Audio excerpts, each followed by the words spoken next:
And thanks for staying with Morning Live. Now, the Gauteng Education Department has extended its school placement period to the 30th of November. Frustrated parents were left fuming yesterday over the online school admission system for 2020. There was chaos and some officials were even assaulted at district offices as parents demanded place for their children. Thousands of learners haven't been placed as yet. The department says that a large number of parents haven't accepted offers from schools. So to tell us more about this, we join now by Spokesperson of the Gauteng Department of Education, Steve Mabona. Thanks so much for coming through. Thank you very much. So it was pretty hectic yesterday by all accounts, the department trying to address the backlog in placements, of course, but things went horribly awry, it seemed. Indeed. I think because we've been pushing so hard, our officials probably felt that we need to utilize this weekend, but we actually planned to use the next weekend for just a mop-up process, because we would have reduced numbers drastically. Because after realizing that we could not on the 31st, we then had an op center where we called upon all district coordinators under one roof to say, let's monitor them very closely and assist them where there's probably a need for assistance. Our IT specialists were also there to say, let's assist, let's make sure that we push numbers. And we did. We pushed so many of the SMSs. I mean, parents can tell you that they were receiving SMSs around 10, PM, where, I mean, we had to leave offices at about 11, making sure that we push. But probably then there was a miscommunication in terms of utilizing a wrong weekend, which was, we were supposed to use the following one. Hence, we sincerely apologize for the inconvenience that was caused to parents, because in some offices there was no official to assist. They then had to come very late to assist. But in areas where we have no capacity in terms of schools, like your Pretoria East, which is the district is Tshwane South, where they assaulted our officials, and Tshwane West, where you also don't have capacity, Acacia area, orchards, we are in short of schools, in that area. So parents will then be wanting to be placed in those schools. And when we give them an alternative, they don't want. So most of those that were actually violent and, assaulting, it's probably those parents that would have said, you gave me an offer and I'm not interested in it because I applied early and you said we can, the issue of radius, we have curtailed that. But we'll say the process says you must be closer to the school, have a sibling, thirdly, work very close to the school or within 30-kilometer radius, and we also look beyond. But you can't exclude the date and time on when the parent, applied, because that's a queuing system that we are utilizing. You might be applying earlier, but we must stick to the admission regulations, which are gazetted. We have consulted with parents, over and over again. They are gazetted, they are there, the new feeder zone of all the schools, so that parents can know whether they will qualify or not. And whereas the high pressure schools, I mean, they took probably up until 1.5, kilometer radius, some 2.5, they were already full. So that compounded to our challenge. But whereas some parents were sitting on placements, not accepting, hoping that probably his or her first choice will then be, sending an SMS, and that was not an issue. And as you say, that's part of the problem, because some parents may have received offers to schools that they don't want to accept, but there are shortages of schools in certain areas. So just give us a sense of the numbers we're talking about in terms of learners who haven't been placed as yet. We have over 40,000 learners that have not been placed as yet, and about 4,700 parents have not accepted space. So if those can accept the space, that those parents that might have had 2 or 3 offers, at least when you accept one, you release the 2, and it will give us an indication that, okay, let's go and place those parents that are not placed. And what we did on Friday was to start with the process of transferring those parents that could not receive any of the offer, because there's an instance where a parent will apply to 5 high-pressure schools, and some they could not get anything. So the process of transferring started on Friday. Then we placed them in an alternative school, and that's where then we had a challenge. So ultimately, how is this going to play out? Because learners have to be placed. Parents, for various reasons, have their preferences. So in the end, how is this going to work out? Is there a mechanism whereby if parents feel that they are really aggrieved about not getting into the schools that they want to get into for whatever reason, what sort of recourse do they have? Can they appeal these decisions? How does it work? Well, you visit the district office.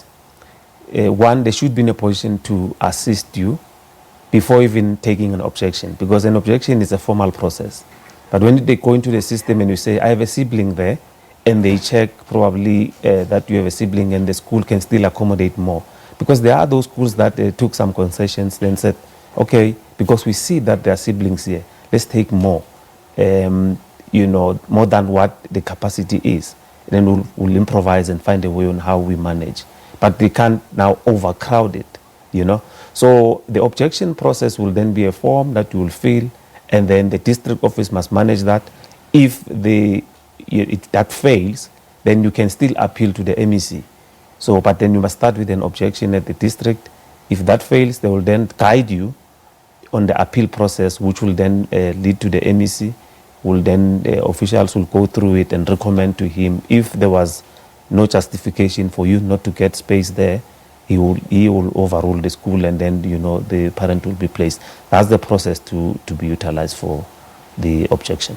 So you've now extended the placement period until the 30th of November. So in terms of goals you've set yourself as the Department of Basic Education, what are you hoping to achieve? Look, we're hoping to finalize the process, making sure that we place everyone. And we just want to re-emphasize that, unfortunately, we will not be in a position to can give all the offers that parents would have preferred. But the only thing that we can assure them is that we have an obligation to place. We will definitely place their children, but unfortunately it might not be at the school that they want because of the capacity. And it's quite unfortunate, because if you then want to overcrowd a school, you will be fighting with the SGBs. SGB will take us to court. As you will know, it did happen before. So we don't want to be going to court and fight with the SGB. So we're not going to, where we negotiate and they agree, yes, indeed, we'll put more children there. But those that don't want to be overcrowded, unfortunately, will not overcrowd them, because we don't want to fight with the SGBs. But we want to reiterate, let's apologize to all the parents for the inconvenience that they went through yesterday. It's not something that you want to be experienced by anyone. We sincerely apologize, and we hope that when we push the numbers, all parents will be placed. So those parents that did not receive, SMSs, they don't need to visit the district offices. They can just log on, keep on checking online, because after we have then given them an offer, it will indicate in the system that they have an offer. But we normally send an SMS to say we have send you an offer. But if you are edgy and anxious, you can continue to log in to check. You might find that when you log in, already the offer is there. And apart from what you've already mentioned, were there any other challenges that the system presented? No. The system, like SMEC told you, this is a Rolls Royce. I mean, it's a human element that we have here, not a system. We don't have a system challenge. And I heard some people saying system glitch. There's no system glitch. And those that are saying system must fall, definitely, if you are angry, you don't have place, you will say system must fall. But if you were to take you back where you used to apply, I mean, you go to a school and the queue up there, 12 o'clock midnight.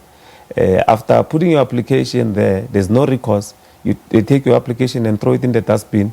There's schools that will then be gatekeeping, making sure that they don't allow, other children or other races in their school. We still have that. They look at they demand a salary advice. They check this one is going to be a problem, it's not going to afford here. We have curtailed all that. They check on privacy. They want your children, you give them medical certificates and all that nonsense. We've curtailed that. So we are saying it's fair. The education system must be fair. Everyone must be accommodated. But when capacity, avail, then we were in a position to say everyone can go to any school. But for us to say we want to go back to the olden days of doing things, literally go to a school and then you hope all the schools, they tell you they are full. Because other schools will tell you that, we are full up until 2020. How can you be full up until 2024, like for instance? Because they know that they've kept. And some other schools were using the grade R process. They know they are very stringent. They know that they will be in a position to can gatekeep at that process. That's why you find learners that are at grade R in a certain school, parents will call you and say, but the school said if the child is in grade R, automatically the child will be in the school. But we say you can't disadvantage other parents that were not in grade R in that school, then it means they can't access the school. So the online is a revolution. Parents must not underestimate the role that online does to them, because they are angry now, because they are not placed. And speaking about angry and frustrated, your final message to parents who are watching right now, who are angry, who are frustrated, who are anxious of this particular process and their children not being placed, what do you have to say to them? We just want to reiterate, and it cannot be enough. To apologize cannot be enough. We really sincerely apologize for the inconvenience, but want to allay their fears, to say we will place all the learners in all our schools in Gauteng. That's the undertaking that the MEC has already made, and we want to reiterate that. Well, thank you so much. Gauteng Department of Education spokesperson Steve Mabona talking to us about some of the challenges that the department is facing with regard to placement of learners for 2020. Brings us up to 7 o'clock, and it's time for the latest news with Leanne.